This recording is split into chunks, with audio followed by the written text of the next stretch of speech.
नमस्कार, आप देख रहे हैं न्यूज़ फॉर नेशन और मैं हूं शुभी आपके साथ। बिहार में चुनावी डुगडुगी बज चुकी है और ऐसे में सभी पार्टियां जो हैं वो अपनी अपनी तैयारियों में लग गई है। टिकट से फॉर्मूले को लेकर उसके साथ ही सीटों के बंटवारे और नारेबाजी तक को तैयार कर लिया गया है और ऐसे में सभी पार्टियां तैयार है चुनावी बिगुल बजने के बाद। इसलिए आज इन सब के बीच हम बात करेंगे उस बिहार के उस क्षेत्र की जिसका सबसे ज़्यादा असर किसी भी विधानसभा चुनाव में देखने को मिला है। जी हाँ, हम बात कर रहे हैं तिरहुत क्षेत्र की, जो करीब सभी जिलों को मिलाकर 46 विधानसभा सीटें जहां से बनती है और कुल मिलाकर अगर देखा जाए तो पूरे विधानसभा सीटों की 20% जो सीटें हैं वो इसी क्षेत्र से बनती है। तो अगर इतिहास की बात करें तो इस क्षेत्र का ये इतिहास रहा है कि पिछले कई चुनावों में ये देखा गया है कि जो भी पार्टियां वहां अकेले खड़ी होती हैं वो कभी भी नहीं जीत पाती है। यानी कि कुल मिलाकर ये कहा जाए कि महागठबंधन की राजनीति ही वहां लोगों को रास आती है।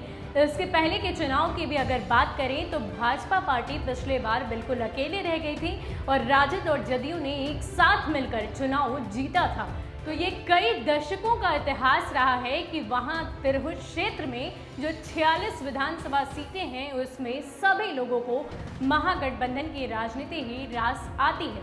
तो आइए इतिहास को एक बार फिर से उलटते हैं और इस वीडियो में हम आपको उस गणित को समझाएंगे कि कैसे 46 विधानसभा सीटों में तिरहुत क्षेत्र पर बस और बस महागठबंधन की ही राजनीति होते आई है। इस प्रमंडल के मुजफ्फरपुर, पूर्वी पश्चिमी चंपारण, सीतामढ़ी, शिवहर और वैशाली जिलों के लगभग 46 विधानसभा सीटों पर भाजपा, जदयू, राजद में वही पार्टियां अधिक सीट जीतने में सफल रही है जो शेष दो पार्टियों में से किसी एक के साथ जुड़ जाती है। 2015 के विधानसभा चुनाव की बात करें तो यहां से महागठबंधन के लिए राजद, जदयू व कांग्रेस ने कुल 25 सीटों पर कब्जा किया था। लेकिन 2010 के चुनाव में जब जदयू व भाजपा साथ थे तो मामला एक तरफा रहा। इन दोनों पार्टियों ने 46 में से 42 सीटों पर जीत दर्ज की थी। ऐसे में इस चुनाव में भी गठबंधन के आधार पर ही अधिक से अधिक सीटों पर जीत दर्ज किए जाने की संभावना बनती दिख रही है। भाजपा, जदयू के अलावा एक कांग्रेस, लोजपा व निर्दलीय जीत की भी संभावना बनती रही है। 2015 और 2010 के विधानसभा चुनाव में कांग्रेस, निर्दलीय व लोक जनशक्ति पार्टी के उम्मीदवार ने अच्छा प्रदर्शन किया था।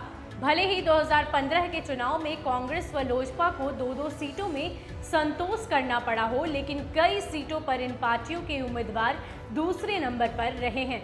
निर्दलीय भी 1-2 सीटों पर जीतते रहे हैं, वह कुछ सीटों पर दूसरे नंबर पर रह चुके हैं। पूर्वी चंपारण के 12 विधानसभा क्षेत्रों मसलन रक्सौल, सुगौली, नरकटिया, हरसिद्धि, गोविंदगंज, केसरिया, कल्याणपुर, पिपरा, मधुबन, मोतिहारी, चिरैया व ढाका की सीटों पर 2 चुनावों में बीजेपी का दबदबा रहा है।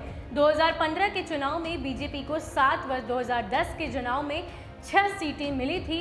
2015 के चुनाव में राजद ने 4 सीटों पर कब्जा जमाया था। जब 2010 में भाजपा व जदयू साथ लड़ी तो 11 सीटें इनके पाली में चली गई थी। इस दौरान जदयू को बस और बस 5 सीटें ही मुहैया हुई थी। पश्चिम चंपारण के 9 विधानसभा सीटों जैसे वाल्मीकि नगर, बेतिया, लौरिया, रामनगर, नरकटियागंज, बगहा, नवतन, चटपटिया और सिकरा में 2015 के चुनाव के दौरान बीजेपी ने 5 व जदयू ने 1 सीटों पर कब्जा किया था। यहां कांग्रेस को भी 2 सीटें मिली थी। 2010 के विधानसभा चुनाव में जदयू को 3 व भाजपा को 4 सीटें मिली। बीते दिनों चुनाव के दौरान राजद का हाथ खाली रहा। अगर 2015 के विधानसभा चुनाव का परिणाम बताएं तो राजद को यहां से 17 सीटें मिली थी, बीजेपी को 18, जदयू को 5, एलजेपी को 2 और कांग्रेस को 2। तो हमने आपको इस वीडियो में उन पूरी 46 विधानसभा सीटों का अलग अलग जिलेवार तरीके से बताया कि कैसे ये गणित साबित किया गया है कि वहाँ पर बस और बस महागठबंधन की ही जीत होती आई है। तो देखना इस बार के विधानसभा चुनाव में दिलचस्प होगा कि आखिर तिरहुत क्षेत्र का जो रिकॉर्ड रहा है ऐतिहासिक वो बना रहता है या फिर टूट जाता है। फिलहाल के लिए इस वीडियो में इतना ही। ऐसे ही अपडेट्स के लिए आप हमारे साथ बने रहिए और देखते रहिए न्यूज़ फॉर नेशन। नमस्कार।